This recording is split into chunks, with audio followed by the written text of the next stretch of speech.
All right. Good morning, everyone, and welcome to December and Golden Gate Center for Spiritual Living. I'm Reverend Mary Marie Shelton. I'm the community spiritual leader here. Glad to welcome all of you who are here with us this morning and all of those who are with us online. We're delighted that you're here. This is a place where it's important to us to make sure that those who are here are seen and welcomed. So we begin by greeting each other. I'm going to invite you to stand up and walk around, say hi, introduce yourselves to people you don't know, welcome those back that you haven't seen in a while, and just take a few moments to spread the love. And for those of you that are online this morning, give yourselves a hug, maybe get another cup of coffee or tea. We'll be right back to sing the opening song in just a moment. I just really I never come to say hi to you, so. Thank you, Hillary. Oh, yeah, Elizabeth said you couldn't hear me. You don't sound as loud as you never heard. Oh, now? Okay, we'll have to ask them to turn it up a little. Oh, good. Okay. Come on. There we go. Yeah. Baffling it. Yeah.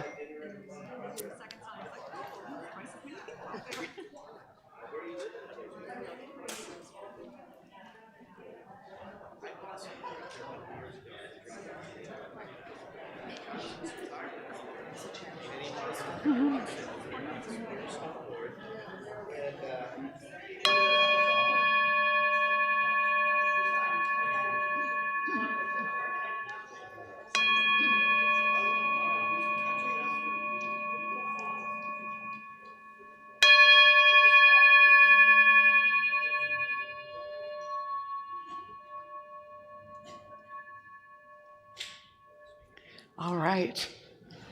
Well, we are welcoming Jeannie Skybrook back with us today, and Amanda's going to be playing with her as well. And Jeannie started performing in her father's church when she was 8. So from church music to folk music and bluegrass to country swing and the blues, she's performed with groups and as a duo throughout the Midwest and the West, and now she performs solo on her beloved ukulele because she's shifted from guitar to ukulele. So she's been a member of the Marin Symphony Chorus and a volunteer performer for Bread and Roses, both for more than 30 years. So we're happy to welcome Jeannie back this morning, and we're going to sing a Christmas carol. So I invite you to stand now and join us in Hark the Herald Angels Sing.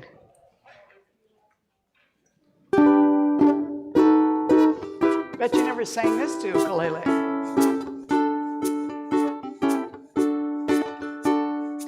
Hark the herald angels sing, glory to the newborn King. Peace on earth and mercy mild, God and sinners reconciled. Joyful all ye nations rise, join the triumph of the skies. With angelic hosts proclaim, Christ is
You.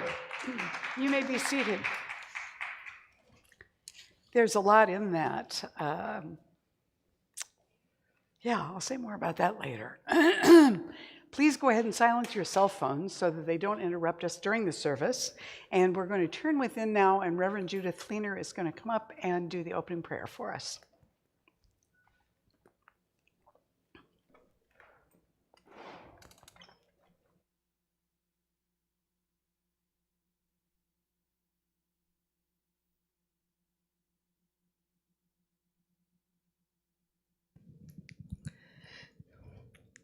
Infinite power, infinite presence, infinite Holy Spirit that guides and directs and inspires and creates. This is the all that there is. It is all around us in this season and in every season. So in this place of remembering that divine presence, that love energy that can permeate whatever needs to be healed, whatever needs to be uplifted. It is in this essence that I remember that I am one with it. We are all one with that infinite creative energy which is sprouting new every day. And in that knowingness, there comes a peace, a serenity of remembering that even in the biggest chaos, at the center of everything, all is well, all is good, all is holy. And the next right action will appear as we turn within and remember the essence of who we are. And as we lift our heads to that higher place, we are filled with all the things that are needed: joy, love, compassion, healing, abundance. This is the season for going within and remembering that peaceful presence that will take us into the joyful new year with new hope, new aspirations, new dreams, and a continuation of all that we want to hold on to and a letting go of everything that is no longer needed. And so I claim for this time together that whatever words are needed to be heard, whatever feeling of comfort is needed, be brought to each individual within this room or listening to this online or re-listening to it in the future, that light and love permeates the heart, bringing peace, comfort, and joy. And so I give thanks, and I let it be, and so it is.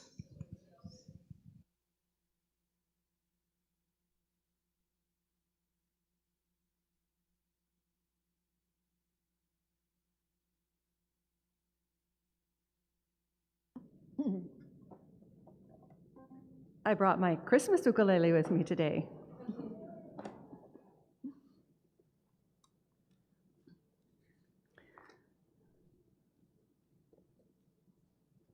Oops.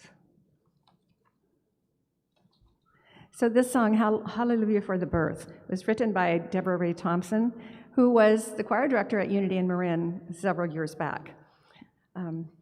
So I was really happy to find a song that was written by someone I know. It's lovely being here again. Thank you so much for having me.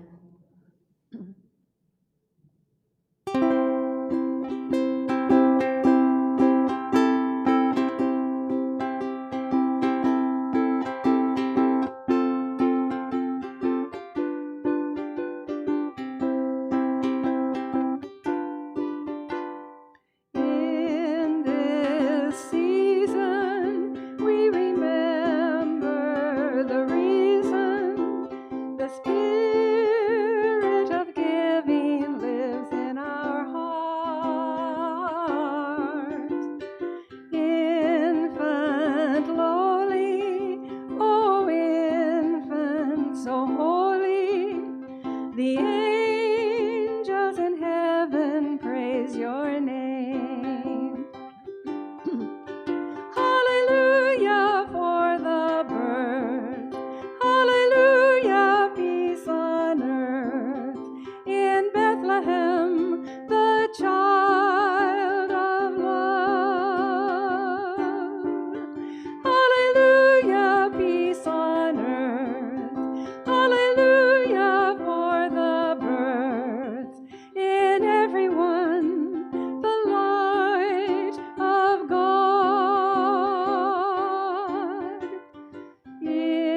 The spirit of giving lives in our heart. Infant lowly, oh infant so holy, the angels in heaven praise your name. Hallelujah, peace on earth. Hallelujah for the birth in Bethlehem, the child of love. Hallelujah, peace on earth. Hallelujah for the birth in everyone, the light of God.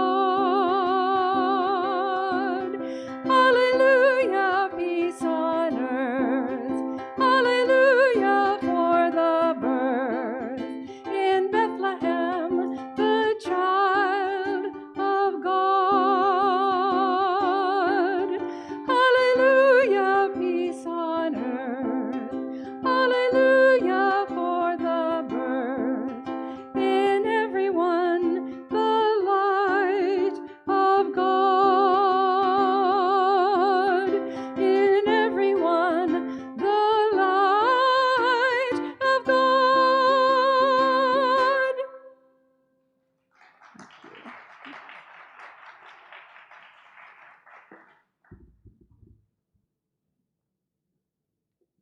Thank you, Jeannie. Here we are in the month of December. Who knew that 2025 could go by so quickly? And we're looking this month at bringing forth the mystery within us. So when we sing any of these Christmas carols that speak about Him or the baby or the Savior or Christ, we're really speaking about, although this was not necessarily what the songwriters meant at the time, we're really speaking about that inner Christ consciousness that's in all of us, that originating energy and awareness and beingness. And so when we speak about remembering who we are, it's not quite the same as in this lifetime you remember, oh yeah, I remember when that happened. It's more a greater sense of settling into a larger sense of identity of who we really are. So when we look at the Advent wreath and we light these candles each week and we speak about each one of these qualities, we're relating it to history, but we're also relating it to our own process of coming into awareness of that light and consciousness that's within us. So when we're bringing forth the mystery within, it's already there. It's maybe a greater mystery to us than it is to anybody else, because other people often can look at us and see qualities that we don't realize we're showing or revealing or even carrying with us.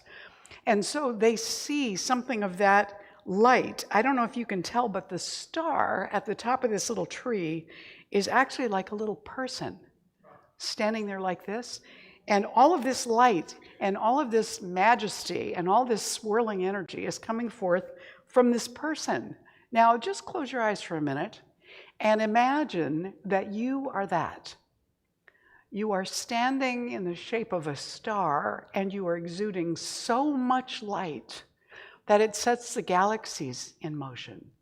You are exuding so much light that the heavens are opening up and everything is blooming around you. The trees are shimmering. This is the truth of who we are. This light, this energy, this connectedness. You can open your eyes now. So when we go ahead and we recognize the Advent wreath and the Advent candles, last Sunday we spoke about the first Sunday being hope. And hope at the time was the hope for a Savior who would come forward and liberate the people. So we're speaking of that as a recognition of the prophets who were foretelling this and hoping for this. And that in us, it is kind of Christ in you, the hope of glory. It's the recognition that as we open to a greater optimism, a greater expectancy of good. We're cultivating that quality of hopeful looking forward. Today, the second candle represents peace.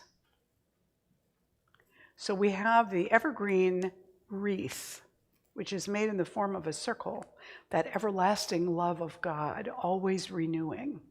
And when we look at the second candle, the recognition of peace, then, we want to acknowledge that peace by saying this affirmation together.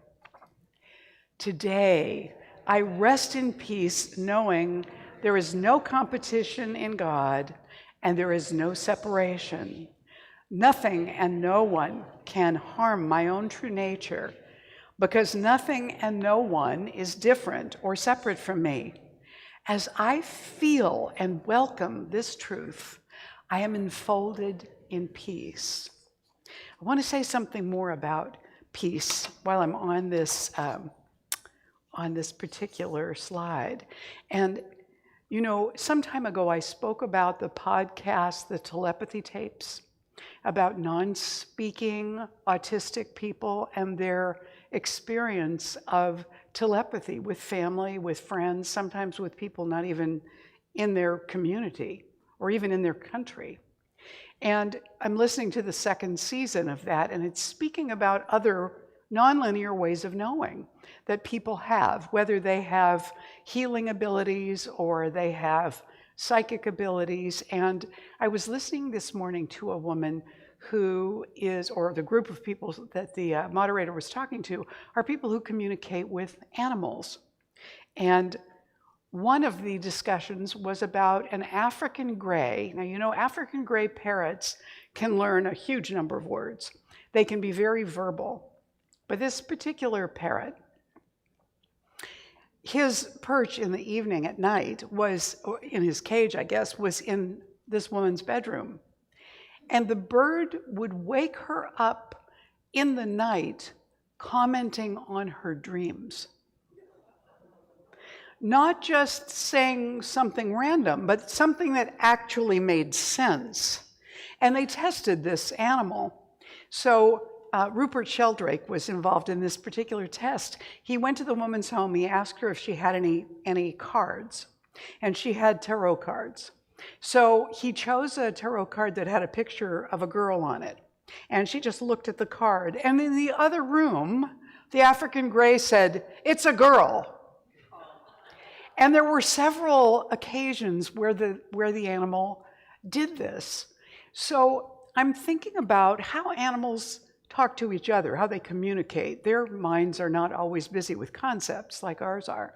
So thinking about how these animals communicate with each other. And then, if you've ever watched the specials on mushrooms and the vast network that communicates, and it's also recognized that trees do this. They communicate through their roots. They give each other nutrients. They do various things. I'm thinking about peace from the standpoint that we get concerned about human consciousness. And do we despair of ever finding peacefulness among human beings and human consciousness? And then I was thinking this morning, well, we're leaving out a huge swath of consciousness on the planet because we aren't recognizing the consciousness of everything, of all the plants, of all the trees, of all the creatures everywhere. If we were to join together with them in embracing a greater sense of peacefulness, I wonder what kind of influences might be spread in the world. There was also a discussion of a woman who was, she was commenting on when she was learning to communicate with animals. And they were doing a double-blind study where she was being trained, where they'd be assigned to communicate with an animal they didn't know, had never met, didn't know the people. And she was still skeptical about what she was doing. But she was trying to communicate with this dog, I think it was. And what she got was an image of a bald eagle flying, and then an image of a man's upper arm. That was it. That's all she got. And she thought, Okay, and I'm going to write this down and turn it into my evaluators, and they're going to know I don't know what I'm doing. So she turned it in, and when they did the double check back with this family and described what she had seen, the woman burst into tears because she said her husband, who had passed away, had a tattoo of an eagle on his upper arm. And the question that this animal communicator had asked the animal was, is there anything missing in your life? And what she got was an image that identified this man, this owner, who had passed away. And so, of course, he was missing from the animal's life and experience. We, I think, go along blithely, and if we are not aware, if we've never had that kind of experience, we don't think of the consciousness of all these beings that are around us who we could perhaps learn something from, and we could also cooperate with in terms of coming forth with some better ideas for peacefulness in ourselves and in the world. At this time of year, we're always delighted by, all of the decorations that appear that add to our experience on Sunday, and the art show that shows up once a year. And I've been thinking about little kids and adults who get involved in Christmas pageants and all the hilarious stories that come about from those pageants. This one minister said, while participating in a church Christmas pageant many years past, I had the good fortune to be chosen as the narrator. And each rehearsal went off well. And then on the night of the show, in a loud and penetrating voice, I announced the gifts of the Magi as gold, Frankenstein, and myrrh.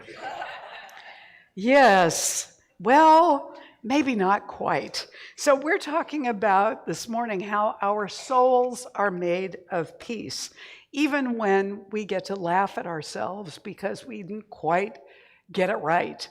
Peacefulness is present. It's part of the template that we're made from.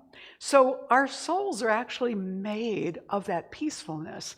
Now, we don't always have a consciousness of it. We can't always feel it or tap into it. And Tesla said,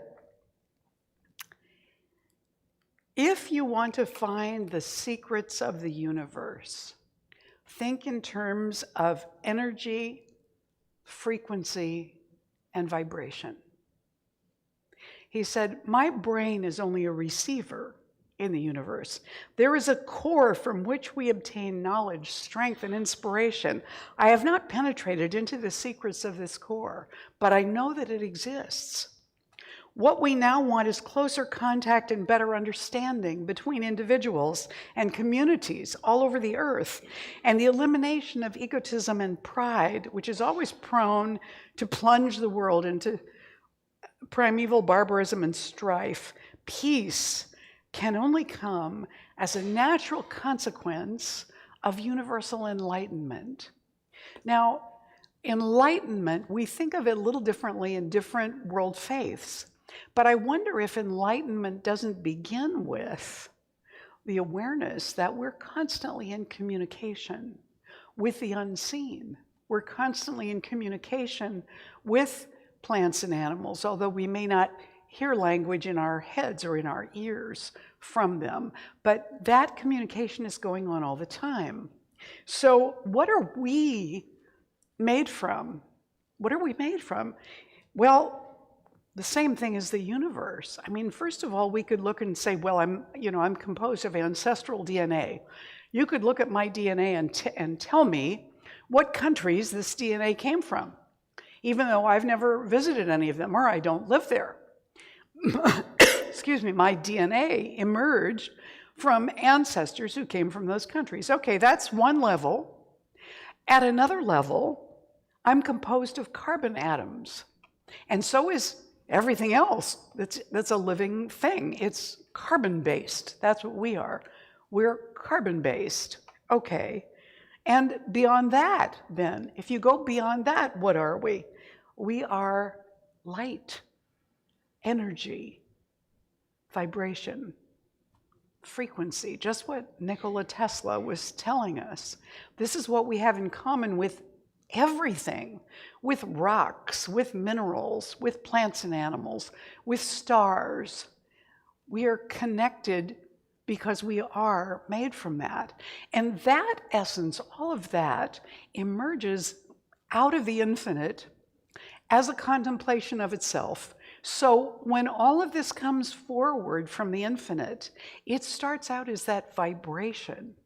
And we perceive it in all the ways that we do because we have physical senses that are designed to perceive a certain level of vibration with our hearing, with our vision, with our touch and our taste.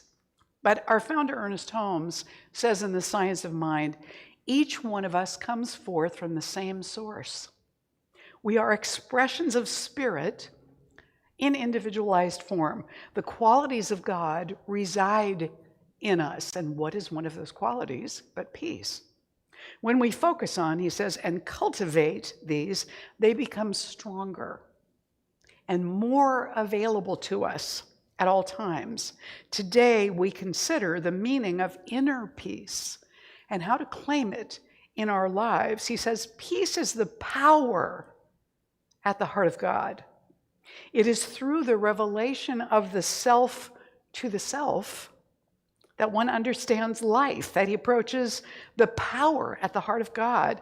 This comes through a recognition of the unity of the individual with the spirit, back of, in, and through all, not back of, in, and through people, human beings, back of, in, and through all. So there's no place we can go, nothing we can be doing or interacting with where we're not actually interacting with the divine presence.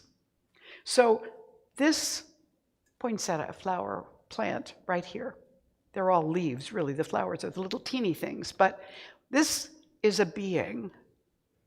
And I don't know how many of them are in this particular pot. You know, there may be multiple ones in each one of these pots. I wonder what they're thinking of us this morning. Are they enjoying our, yeah, there's some over there too, our presence, our energy? And if we were to lift up our energy a little bit, to just look around at them and appreciate them, just to take a moment to thank them and appreciate them in their beauty for being here, the energy lifts a little more because all of the beings are being acknowledged. Is Coco here this morning too? We want to also acknowledge Coco, who is here as well, listening and occasionally commenting on what I have to say.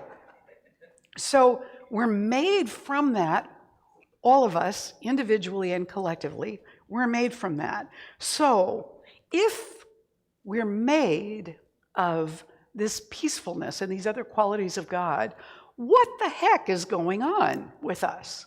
Where we are competing and accusing and blaming and not trusting and suspicious of one another. Not that we do that with everybody we know, but with those that we don't know, with those that we're unfamiliar with those who are very different from us. They behave differently. They wear different clothes. They believe different things. They eat different foods. They have different rites and rituals and practices and traditions. And they may disagree with us greatly. Are they then less worthy, less whole, less complete in this? No. But we and they can come into conflict, right? Because of our apparent differences, because we're not looking from the view of our similarities. We get distracted. We get distracted away from that essence that is not only in us, but is everywhere. And maybe it's being the age that I am now, but I sometimes find that recently, I look at certain reactions in my life, either that I have now or that I've had, historically over time, reactions that I've had to people or things that I've said, things that I've done. And I think I'm not as good as I should be at this point in my life. I'm not as good as I know how to be. I haven't lived up to my potential, and I get to feeling bad, like I should be doing better than this. And it's important to remember that we all find fault with ourselves and with each other. And yet, part of that is not quite true, because the essence of who we are is still this wholeness, this purity. And everything that comes out of us that's unlike that is arising from a false belief about who we are or who somebody else is or what the nature of the world is. Are you with me here? Does this make sense? So we are no better and no worse than we're supposed to be. Our purpose here is learning, discovery, growth, awareness increasing, and then choosing from that greater increase. So even when we make mistakes, even when we fall short, there's an opportunity there to reflect back on it. Now, when we reflect back on it, we can either beat ourselves up, like what I was describing doing, or we can go, yeah, I can do better than that. I'm going to make a new choice and surrender to the infinite the healing process necessary for whatever damage we have caused by whatever we said or did or thought or believed about somebody else. Thich Nhat Hanh said, "You may think that you have to combat evil and chase it out of your heart and mind, but this is wrong. The practice is to transform yourself. If you don't have garbage, you have nothing to use in order to make compost. And if you have no compost, you have nothing to nourish the flower in you." So our own garbage is there for us to use as part of that transformative process. It's actually there in service to us. And when we notice it, then we get to use it, to transform it. And that's what it's there for, to serve us. So even our crummy little shortcomings, even our accusations of each other, even the mean things that we've said or done or thought or wished we had said or done or thought.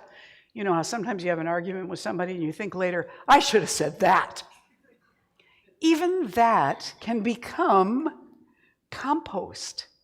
Okay, I'm going to let this go. I'm going to put it down around the quality that really is filled with light and love, and I'm going to let it nourish that. I'm going to stop putting it into business as something else.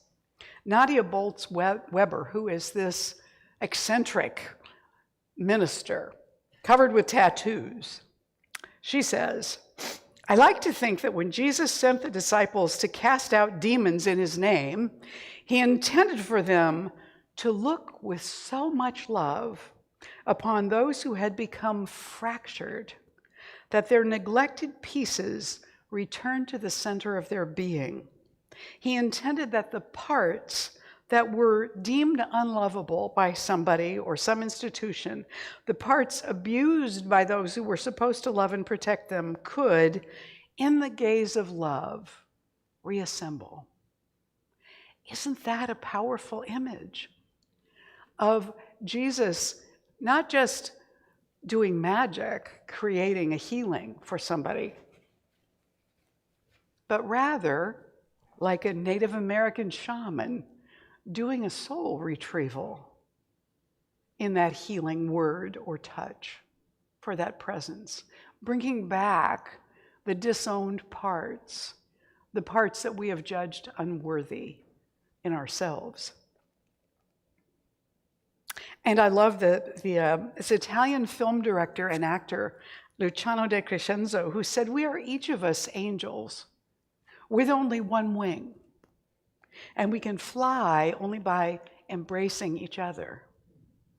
So it's important that we recognize that peace isn't about getting somebody else to behave differently or to get a clue or to stop irritating us.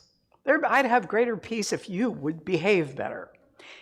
But rather to recognize in that person something that feels small that I could relate to too, and bringing a sense of peacefulness to myself in regard to that other being. I'm not saying this is easy, but maybe this is the time when all the lights are going up, the decorations are going, the celebrations are happening, people are having wonderful food and parties and buying gifts, that at this time of year, maybe there's an opportunity for us to lift just a little bit more into that light, into that hopeful, peaceful place that allows us to recognize that, yeah, we may have been distracted away from our essence or the essence of all of that is. But the truth is, the good news is, peace cannot be destroyed. So it's in there, even when we can't feel it, even when we can't find it, it's in there. It's still there. We could acknowledge it and say, I'm just going to believe it's there, even though I can't find it, I can't feel it. Sri Chinmoy, the spiritual leader, said, peace begins when expectation ends. And Gandhi said, each one has to find his peace from within. And peace, to be real, must be unaffected by outside circumstances. Ooh, peace, to be real, must be unaffected by outside circumstances. Oh, good grief. Unaffected by outside circumstances. So how do I then retain that peacefulness while I'm looking at something distressing, while I'm looking at something very unpeaceful? How do I become strong enough in that internal vibration of peacefulness to recognize the glimmer of it in those places where peace is not apparent and available easily? Jerry Jampolsky said, inner peace can be reached only when we practice forgiveness. Okay, there's a clue. Forgiveness is letting go of the past and is therefore the means for correcting our misperceptions. Letting go of what somebody else did, or letting go of what I did that I feel so bad about, and saying, here, God, take this and do your thing with it, because that happened then and I can't fix it now, but take this and, bring forth good out of this mess that I left behind. Yeah? Hafiz said, be kind to your sleeping heart.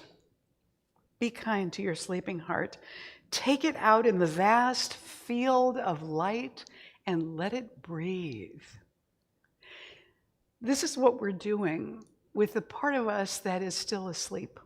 The part of us that can't remember who we are and doubts that we ever were that. Take that sleeping part out into the field of light and let it breathe. Let it find its way. In the book of Colossians, St. Paul writes to the Colossians, clothe yourselves with compassion, kindness, humility, meekness, and patience. Bear with one another.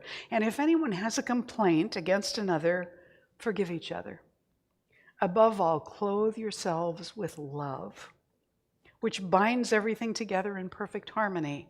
And let the peace of Christ rule in your hearts, to which indeed you were called in the one body. The peace of Christ, not P-I-E-C-E, P-E-A-C-E. Let the peace of Christ, which is your own identity, let it rule in your hearts. So I want to share a story with you this morning about letting that rule in our hearts, because we need to come back into a place of resting in that light, in that forgiveness, in that peace, so that we can recover the inner peace that's always there, recover our connection to it. So this story is like that. This fellow says, I am 72 years old. I'm a deacon at my local church. I pay my taxes. I've never even gotten a speeding ticket. But for the last 9 years, I've been running a scam right under the nose of the corporate management at the Second Chance thrift store. My job is simple. I sort donations. I tag the jeans, the heavy winter coats, the work boots that might still have a few miles left in them. Most customers don't look at me. To them, I'm just part of the furniture, an old man with arthritic hands and reading glasses, pricing items that smell like mothballs and other people's memories. But being invisible has its perks. It means I see everything. I see the single mothers calculating the price of school shoes against the price of groceries. I see veterans staring at suits they need for job interviews, checking their wallets, and walking away. And I remember the boy. It was mid-November in our rusty little town. The wind was already cutting through the streets like a knife. He walked in wearing a hoodie so thin I could see his t-shirt underneath. Couldn't have been more than 14. Skinny, shivering, with that guarded look that kids get when the system has failed them one too many times. He went straight to the coat rack. He found a heavy navy blue parka, brand name, down-filled, barely worn. It was priced at $25, a steal for regular folks, but a fortune for him. I watched him from the corner of my eye. He held the sleeve, feeling the warmth of it. He checked the tag. His shoulders dropped about 3 inches. He didn't groan, he didn't complain. He just carefully put it back on the hanger and started walking toward the door. My heart hammered in my chest. I couldn't just hand it to him. I've learned the hard way that charity tastes bitter to people who are trying to survive. If you offer a handout, they feel small. They feel like a project. So I grabbed the coat and intercepted him at the counter. "Hey, son," I called out. He froze, looking ready to bolt. "I didn't steal nothing." "I know," I grumbled, putting on my best grumpy old man act. "But I got a problem. See this coat here? It's got a defect. Zipper sticks at the bottom. Store policy says I can't sell damaged goods for more than $3. You got $3? He looked at me confused. "The tag says 25. "Tag's wrong," I lied, peeling the sticker off. "I'm the inventory manager. I say it's $3. Do you want it, or do I have to toss it in the bin?" He hesitated, searching my face for the catch. Then he dug into his pocket and pulled out 3 crumpled dollar bills.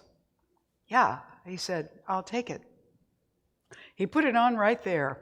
He zipped it up, perfectly smooth, of course, and stood a little taller. He didn't look like a shivering kid anymore. He looked like a young man who had made a smart purchase. He looked protected. "Thanks," he said. "Store policy," I muttered, turning away so he wouldn't see my eyes watering. Well, that was the beginning. Over the next few years, the store policy became my secret weapon. When Mrs. Miller, a widow living on Social Security, needed a new toaster but only had $5, the $20 model suddenly had a dented cord discount.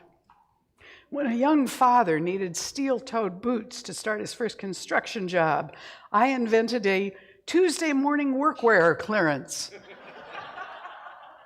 I kept a ledger in my head. I'd pay the difference out of my own pocket when the drawer count didn't match, or I'd mark items as unsellable, discarded, terrified of getting caught. And then one afternoon, a woman in a cashmere scarf caught me in the act. She watched me sell a pristine baby stroller to a terrified young girl for $10. After the girl left, the woman approached the counter. I braced myself, expecting a lecture or a threat to call the manager. Instead, she slid a folded $100 bill across the glass. "For your inventory errors," she said, winking. It rippled out from there, quietly. The regulars caught on. They never said a word aloud. They'd just buy a $5 trinket, hand me a 20, and say, "Keep the change for the next time your system acts up." We built a secret economy based entirely on dignity. We weren't giving handouts. We were leveling the playing field. Last Tuesday, the bell above the door rang. A man walked in. He was tall, broad-shouldered, wearing a crisp EMT uniform. He looked confident, solid. He walked the aisles with purpose, but he wasn't shopping. He came straight to my counter. "You're Arthur," he stated. I adjusted my glasses. "I am." He smiled, and suddenly I saw the skinny 14-year-old boy in the shivering gray hoodie. "You sold me a navy blue parka 10 years ago," he said. "Told me the zipper was busted." I felt my face heat up. "I process a lot of coats, son." "The zipper wasn't busted, Arthur." He leaned in, his voice low and thick with emotion. "I knew you were lying. Even back then I knew. But you didn't make me beg. You let me buy it. You let me be a customer, not a beggar. You let me walk out of here feeling like a man." He reached into his pocket and pulled out an envelope. "I'm a paramedic now. I save lives, but I don't think I would have made it through that winter without that coat, or without knowing that someone actually gave a damn." He placed the envelope on the counter. "There's $500 in there," he said. "Use it. I know your store policy is expensive." I tried to push it back, my hands shaking. I can't. "It's not for you," he said firmly. "It's for the next kid who comes in shivering. Make sure his zipper is broken too." He turned and walked out, head high, into the autumn sun. I'm 72 years old. My back hurts and my feet swell after a long shift, but I have the best job in the world. To live in it tells you your worth is tied to your bank account. We tell people to pull themselves up by their bootstraps even when they have no boots. In this dusty old store, dignity is more important than charity. Sometimes helping someone isn't just about giving them what they need, it's how you give it to them.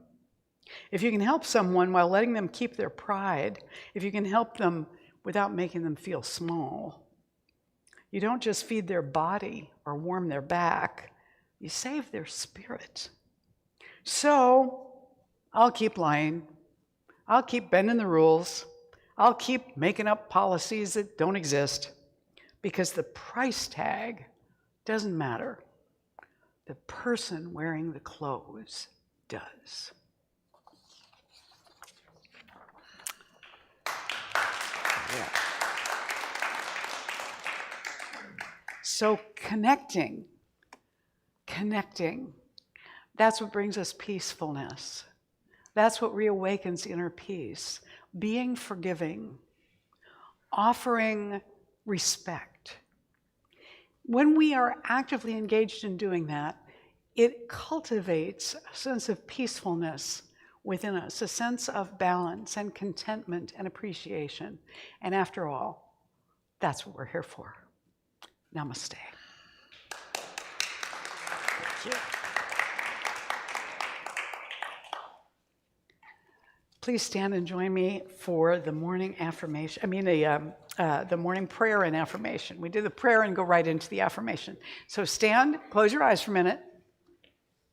There is only one presence. It's right here. It's right now. It's all around us.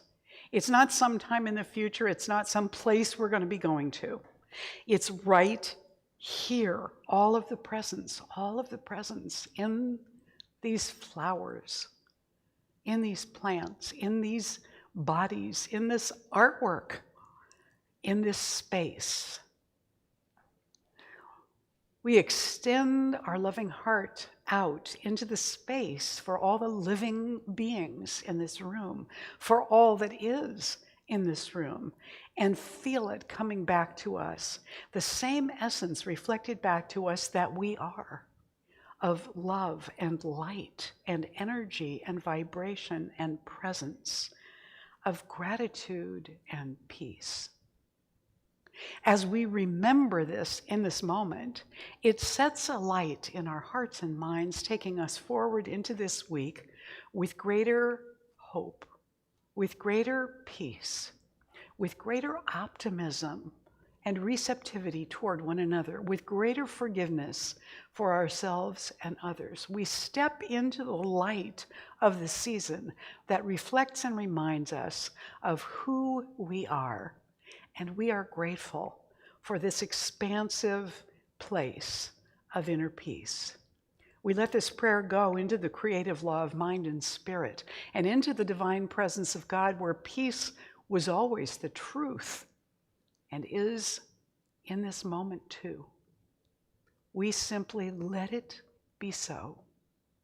And together we say, and so it is. And join me now in the morning affirmation as well, as we say together, God's presence is undisturbed and filled with peace. I am God's expression of life, so that peace is in me too. It's what I'm made from. I embrace my essence and release everything unlike it now. And so it is. You may be seated. And would the ushers please come forward? This is our time of sacred giving. For those of you online, if you want to make a donation to Golden Gate or a pledge for the coming years, we welcome that. And you can do the donation today by texting the dollar amount you want to give to the number on the screen. We're going to bless your gifts and all the gifts being given in this room this morning, as well as blessing ourselves, because we're part of the gift, and blessing everything that Golden Gate has received this week in prayer, in donations, in service. So we want to make sure that we do this broadly. And let's also include in our hearts and minds today a blessing for everything Golden Gate has received this year. We do this by putting our hands over our hearts now and saying this blessing together. This gift I give is God in action. I now send it forth to bless and to prosper. I know that everywhere it goes, it is creating a world living in love, one heart and one thought at a time. And so it is.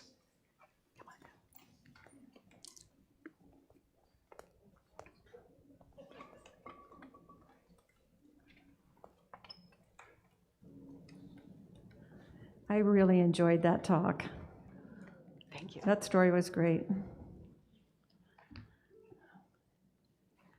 You know, in looking for songs about peace, I wanted to find songs about peace within, and they're all about peace in the world. Mm-hmm.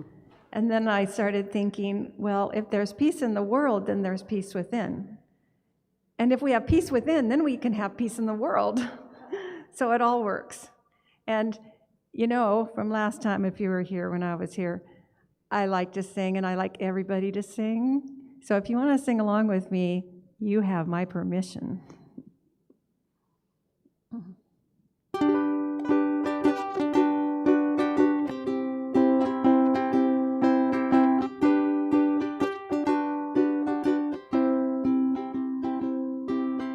Peace, peace, peace on earth and goodwill to all.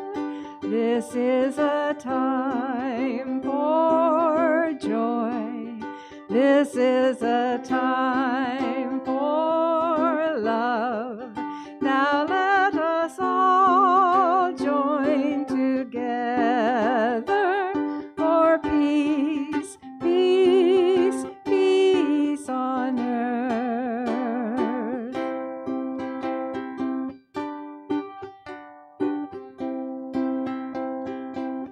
Imagine there's no heaven.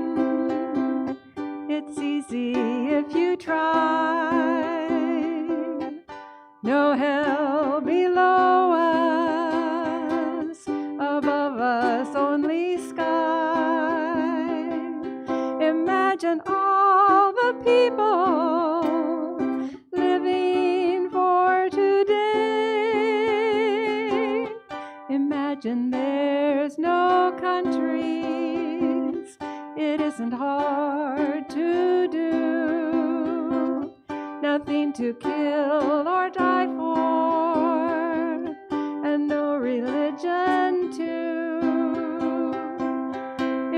Imagine all the people living life in peace.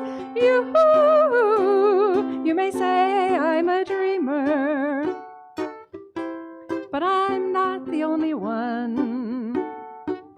I hope someday you'll join us, and the world will be as one. Imagine no possessions. I wonder if you can. No need for greed or hunger, a brotherhood of men. Imagine all the people sharing all the world. You may say I'm a dreamer, but I'm not the only one. I hope someday you'll join us, and the world will be as one. Imagine no possessions. I wonder if you can. No need for greed or hunger, a sisterhood of all. Imagine all the people sharing all the world. You may say I'm a dreamer, but I'm not the only one. I hope someday you'll join us, and the world will be as one. Thank you. So we do, all of us here, accept this offering on behalf of Golden Gate Center for Spiritual Living. We send it out into the world to remind and bring more peace. And so it is.